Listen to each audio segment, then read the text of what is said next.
Eu saúdo a todos os irmãos com a paz de nosso Senhor e Salvador Jesus Cristo. Afinal de contas, o que é o pecado para a morte?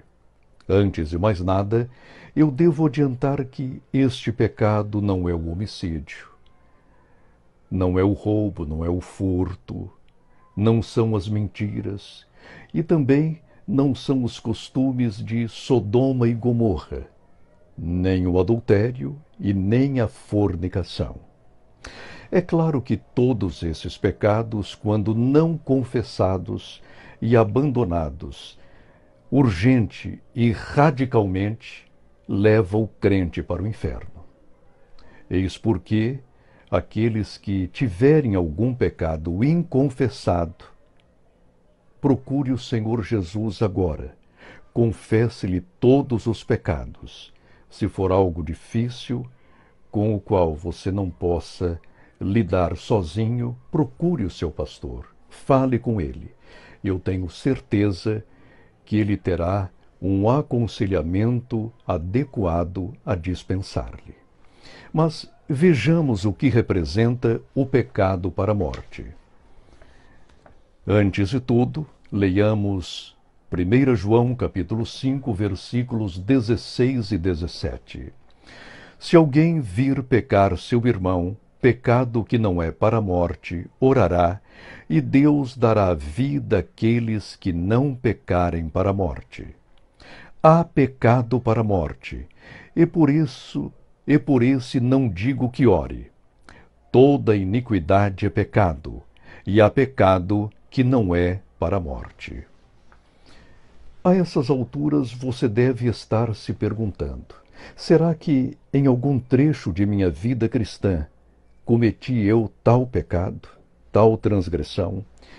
Será que essa iniquidade não se encontra escondida em algum lugar de meu espírito, ou de minha alma, ou de meu ser, ou de minha mente, ou quem sabe em meu coração? Será que esse pecado não se acha registrado em meu currículo ministerial como obreiro de Cristo, ou em meu histórico de homem de Deus? Se você, querido irmão, faz-me estas perguntas, tenho-lhe uma boa notícia.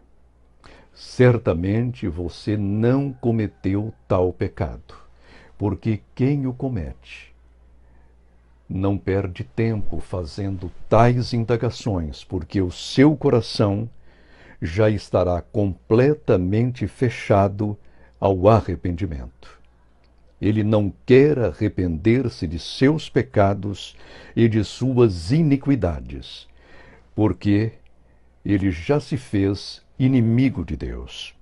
Mas o que é o pecado para a morte? Preste atenção a essa definição. O pecado para a morte dá-se quando a pessoa, embora salva, decide rejeitar consciente e publicamente o Espírito Santo como guia e o consolador de sua vida. Que tragédia na vida de um crente!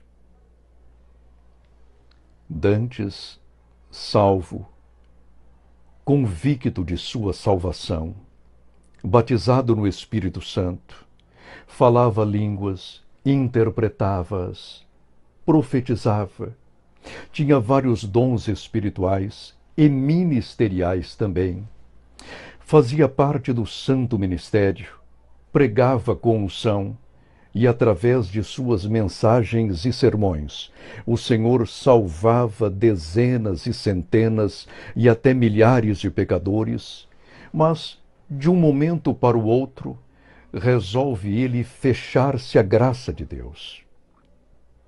Expulsa ele de sua vida o Espírito Santo. Bane o divino consolador de sua existência. A partir daquele momento, quer ele viver ao seu bel prazer e faz-se, portanto, inimigo de Deus e amigo do mundo. E quando alguém se faz amigo do mundo, este alguém já é um discípulo de Satanás.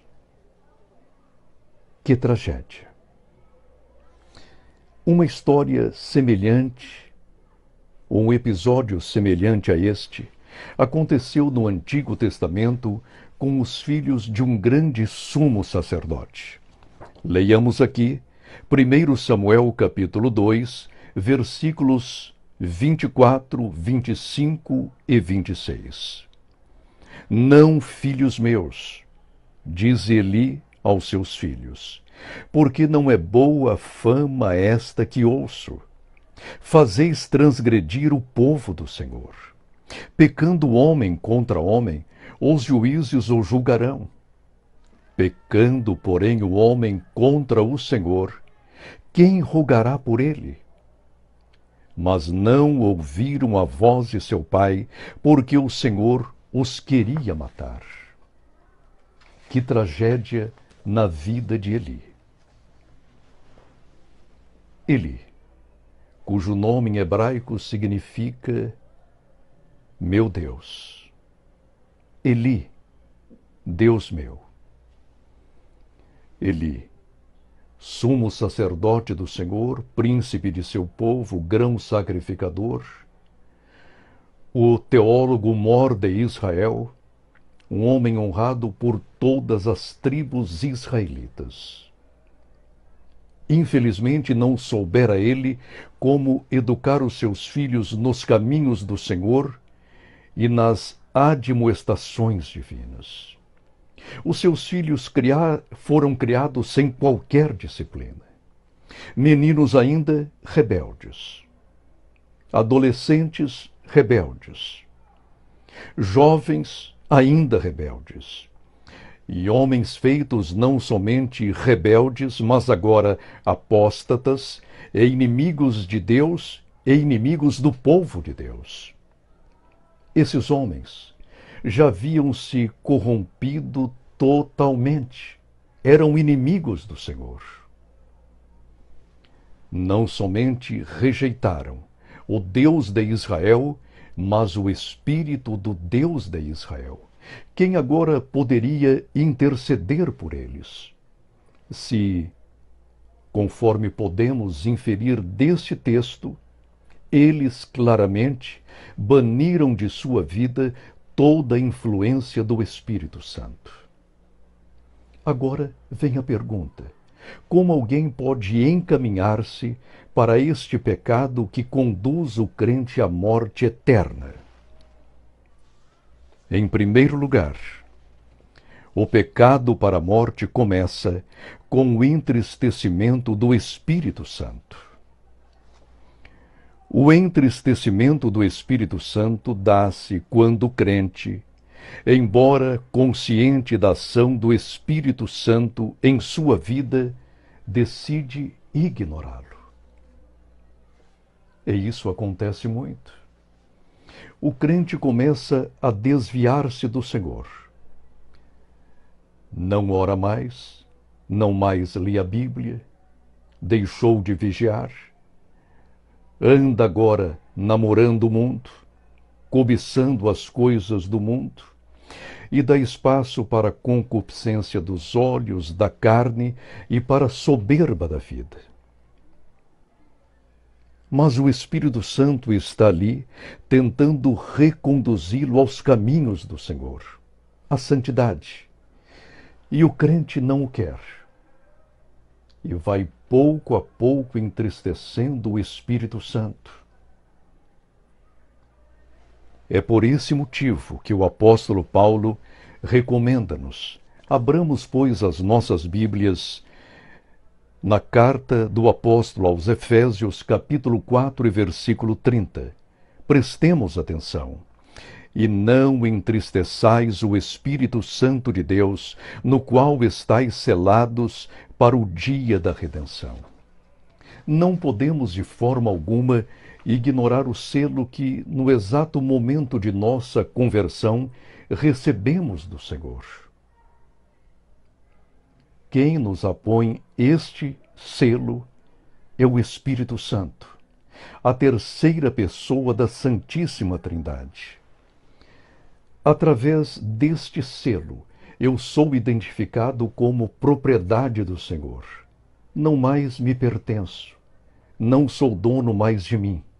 Ali está o selo de propriedade. Eu sou do Senhor. Ele é o meu Deus. E Ele agora, por intermédio do Espírito Santo, habita no meu coração. Mas aquele que passa a cobiçar as coisas do mundo, e com o mundo conforma-se, além de entristecer o Espírito Santo, arranca de si o selo de propriedade que nos identifica de imediato com o Deus Supremo, com o Cordeiro de Deus. E essa trajetória não para aí. Caminhemos um pouco mais. O pecado para a morte progride com a resistência ao Espírito Santo. Preste atenção. A resistência ao Espírito Santo é o ato pelo qual o crente, embora conhecendo a palavra de Deus e o Deus da palavra, decide resistir à ação do Espírito Santo em sua vida a fim de praticar a iniquidade. Agora, o crente não mais entristece o Espírito Santo. Ele vai adiante. Ele o resiste. Não o quer em sua vida. Ele odeia as coisas de Deus. Não mais pode suportar a leitura da Bíblia. Não mais consegue dobrar os joelhos para orar e confessar os seus pecados, porque ele, naquele momento, faz-se um homem do pecado. É semelhante a um anticristo, pois o anticristo usa-o agora para destruir as coisas divinas. Vejam bem que semelhante coisa aconteceu no julgamento de Estevão. Abramos as nossas Bíblias, pois, em Atos dos Apóstolos, capítulo 7, versículo 51. Diz Estevão aos seus algozes, aos homens que em breve o lapidarão: homens de dura cerviz e incircuncisos de coração e ouvido, vós sempre resistis ao Espírito Santo. Assim, vós sois como vossos pais. Os membros do Sinédrio ouviram o brilhante discurso de Estevão. E Estevão sozinho, sabiam eles, não teria capacidade para discorrer com tanta sabedoria e eloquência e energia acerca da história de Israel. E pelas sagradas Escrituras, Estevão prova-lhes que o Senhor Jesus Cristo era e é, de fato, o Messias de Israel e Salvador do mundo. E todos o ouvem admirados, inclusive Saulo, que ali estava, e que viria depois a converter-se em razão daquele sermão pregado com tanta eloquência. Os membros do Sinédrio sabiam perfeitamente que Estevão estava sendo inspirado e instrumentalizado pelo Espírito Santo. E, portanto, se eles temessem a Deus, naquele momento reconheceriam o Senhor Jesus Cristo como seu Messias, como Salvador do mundo, como guia de Israel. Mas não o fizeram. Rejeitaram de imediato não somente a mensagem de Estevão, mas também quem a inspirava, o Espírito de Deus. E isso acontece hoje em nossos dias. Quantos crentes rebeldes em nossas igrejas e congregações, que, por estarem completamente comprometidos com o mundo, não mais dão ouvidos para o Espírito de Deus e o querem longe de si. Estão na igreja, ouvem a palavra, coração fechado.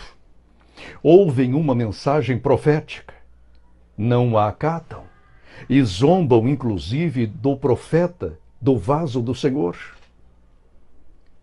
São homens e mulheres rebeldes, amantes deste mundo, e já se fazem discípulos de Satanás.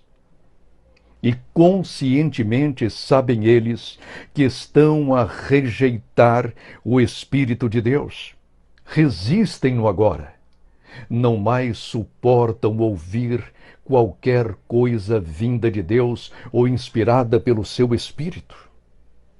Vivemos uma geração tremendamente carnal. Nós precisamos voltar de imediato ao primeiro amor. Por que tanta resistência contra o Espírito de Deus? Por que tanto mundanismo em nossas igrejas? Por que tantas divisões e brigas? Por que tantas lutas encarniçadas por cargos e posições? Por que querem tanto comprar cargos ministeriais? Esta simonia é pecaminosa e levará muitos falsos obreiros, ou aqueles que trazem um rótulo muito bonito de obreiro, para o inferno, para o lago de fogo. Estão a resistir o Espírito Santo. É um pecado imperdoável. É um pecado sem remissão. É o pecado de que nos fala o apóstolo, que é o pecado para a morte. O verdadeiro homem de Deus não perde a sua alma, nem a sua honra, nem a sua tranquilidade ou paz, brigando por cargos ministeriais.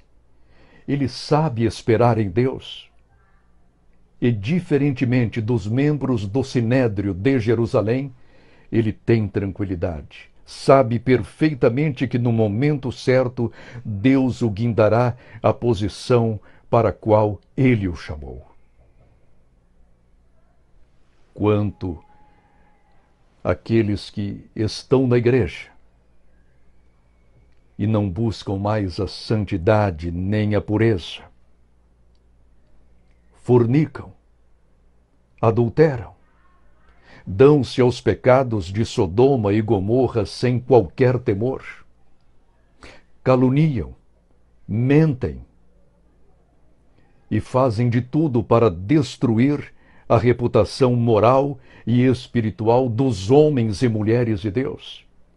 Estão a resistir ao Espírito Santo do Senhor, mas saibam de uma coisa: não irão adiante.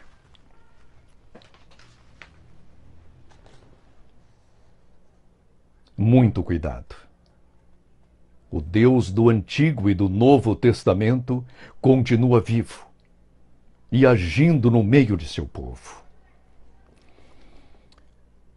O pecado para a morte configura-se com a blasfêmia contra o Espírito Santo.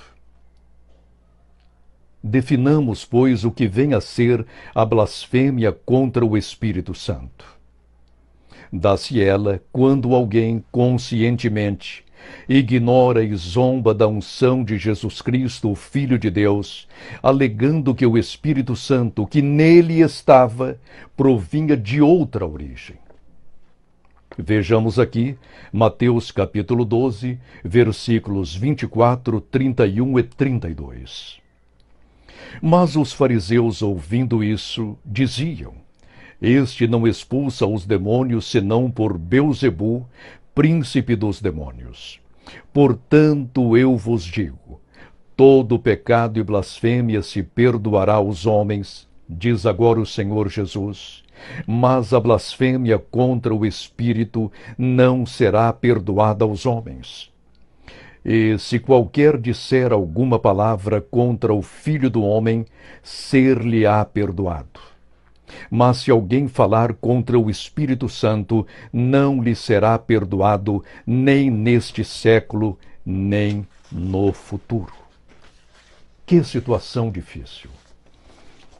Durante o seu ministério, o Senhor Jesus percorria a Judéia, pregando, ensinando em todas as sinagogas, mostrando a todos os judeus o reino de Deus e a sua chegada, curava, expulsava os demônios, operava sinais e maravilhas, porque, ungido pelo Espírito Santo, tinha essa autoridade.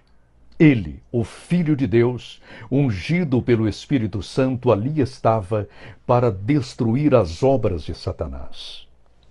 Mas os fariseus, sim, senhores, os fariseus, impregnados de sua tradição, de sua teologia morta,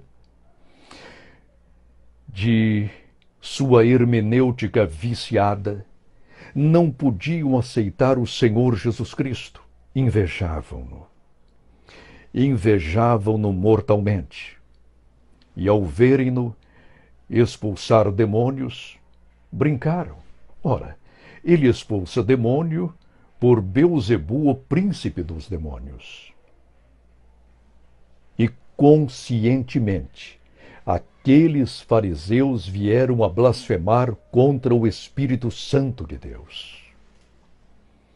Aqueles acadêmicos, aqueles homens que se julgavam à luz de Israel pela sua erudição, estavam a blasfemar contra o Espírito Santo ao menosprezarem a unção do Filho de Deus.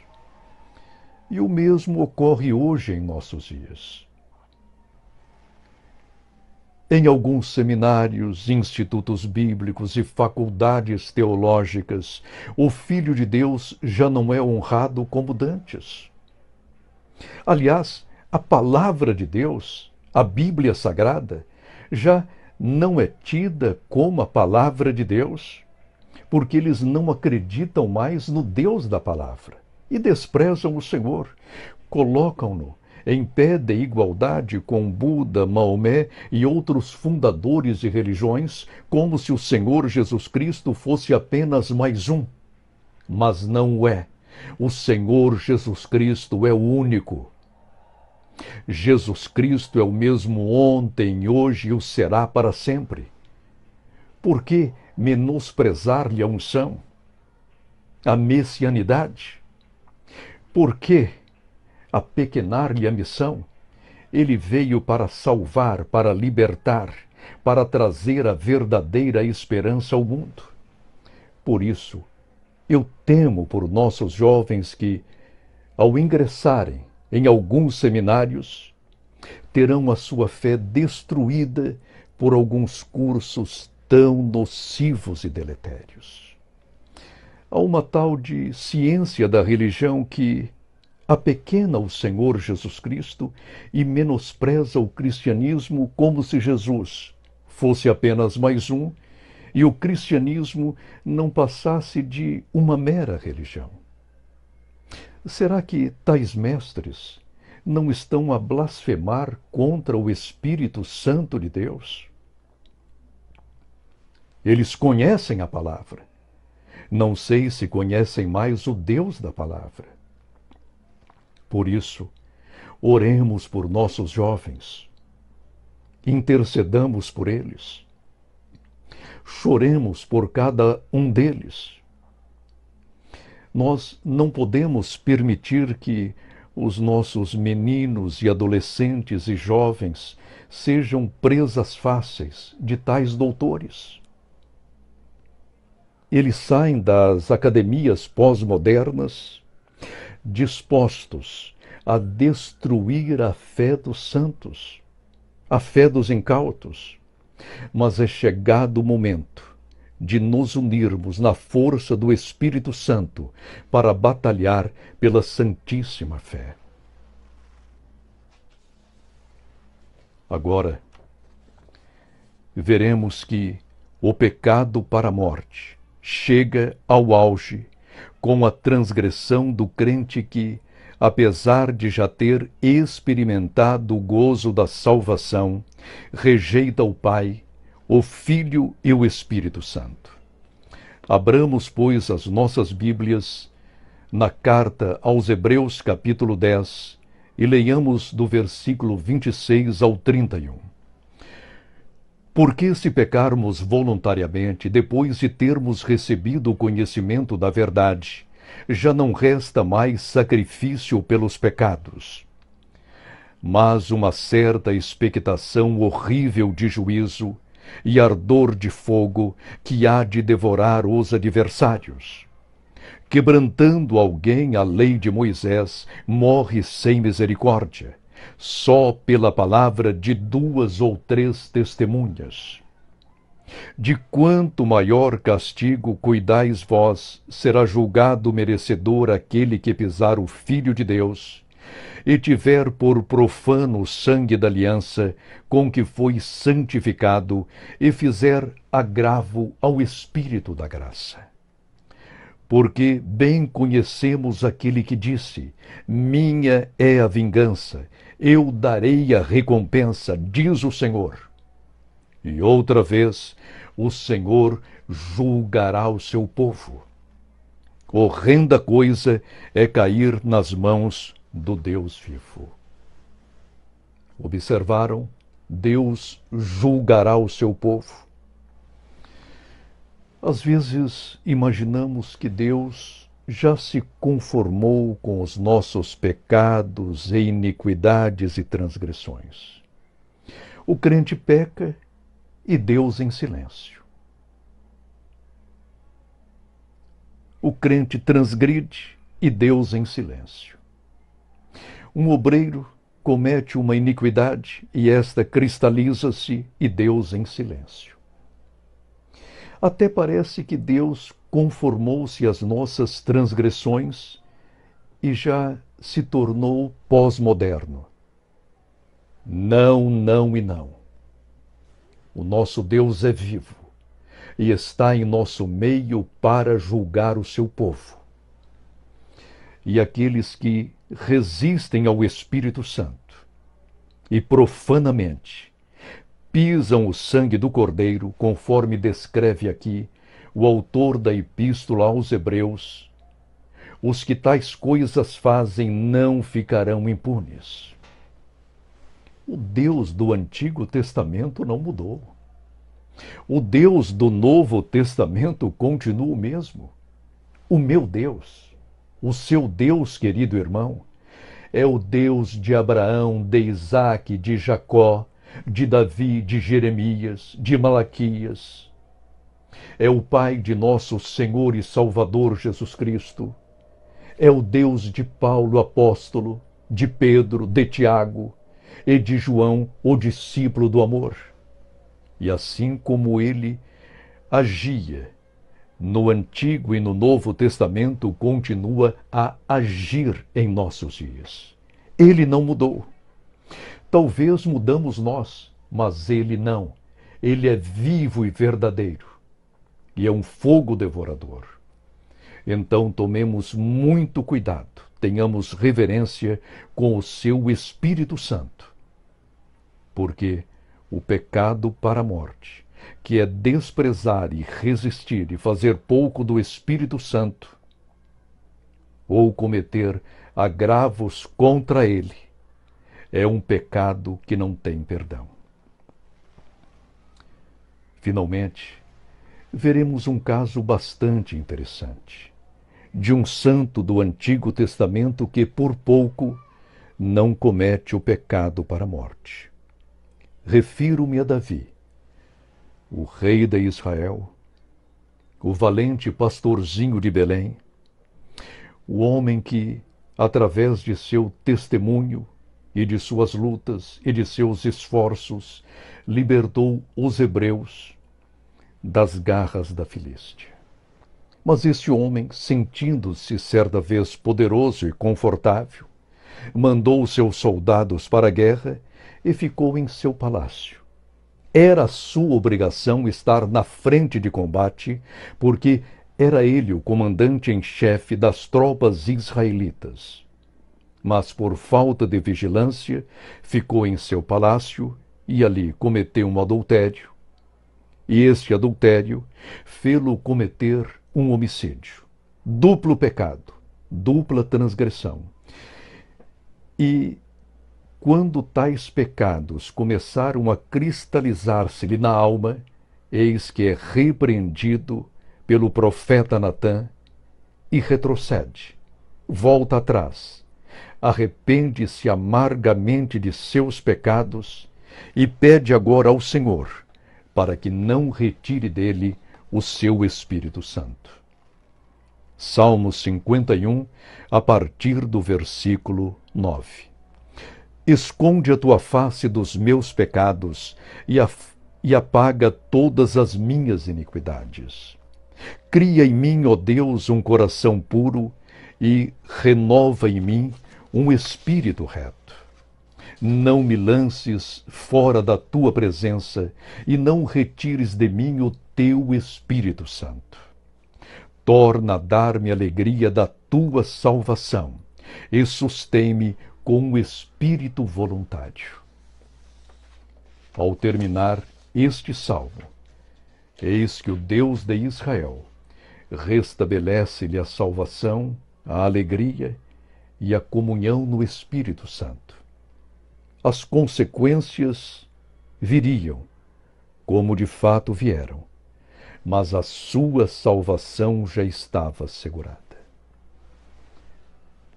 Cuidado!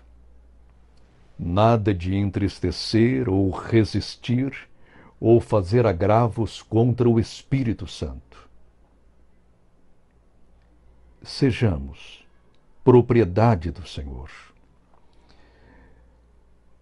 Oremos todos os dias, leiamos a palavra de Deus e honremos o Deus da palavra.